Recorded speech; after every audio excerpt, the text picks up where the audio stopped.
प्रधानमंत्री जी और मेरे पिता के रिश्ते बहुत खूबसूरत रहे हैं। प्रधानमंत्री जी ने भी मेरे पिता को हमेशा वो प्यार, आदर, सम्मान देने का काम किया।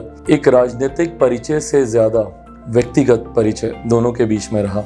मेरे लिए बड़ी बात थी जब प्रधानमंत्री जी 2020 विधानसभा के चुनाव में जब वो बिहार आए, और बिहार में वो पहला चुनाव था मेरे पिता के जाने के बाद विधानसभा का, और सबसे पहले मंच पर बिहार में आते उन्होंने मेरे पिता को याद कर कर कहा, और उन्होंने बहुत खूबसूरती से इसी बात को कहा कि वो अपनी अंतिम सांस तक प्रधानमंत्री जी के साथ थे। And that was true.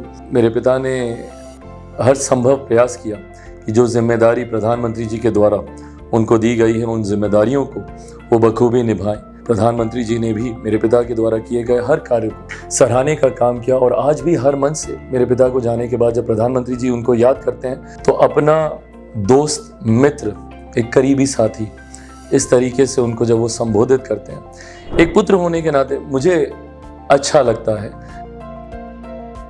मेरे लिए बड़ी बात है, मेरे परिवार के लिए ये बड़ी बात है कि देश के प्रधानमंत्री मेरे पिता के जाने के बाद आज भी उनको इतने अपनेपन से याद करने का काम करते हैं। एक परिवार के सदस्य की तरह जिस तरीके से उन्होंने तब मेरे परिवार का ध्यान रखा जब मेरे पिता अस्पताल में थे।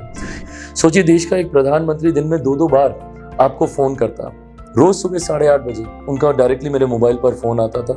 ना सिर्फ मेरे पिता का हालचाल वो जानते थे, बल्कि डॉक्टर्स क्या क्या सजेस्ट कर रहे हैं वो फीडबैक लेकर वो मुझे बताते थे। सेकंड ओपिनियंस लेकर, सारे डॉक्टरों से बातचीत कर कर उनकी क्या राय है वो जानकारी वो मुझसे साझा करते थे।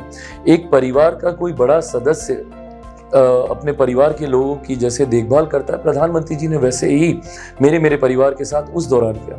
ये वो दौर था जब प्रधानमंत्री जी के साथ एक नया और खूबसूरत रिश्ता और एक गहरा रिश्ता हम दोनों का बना।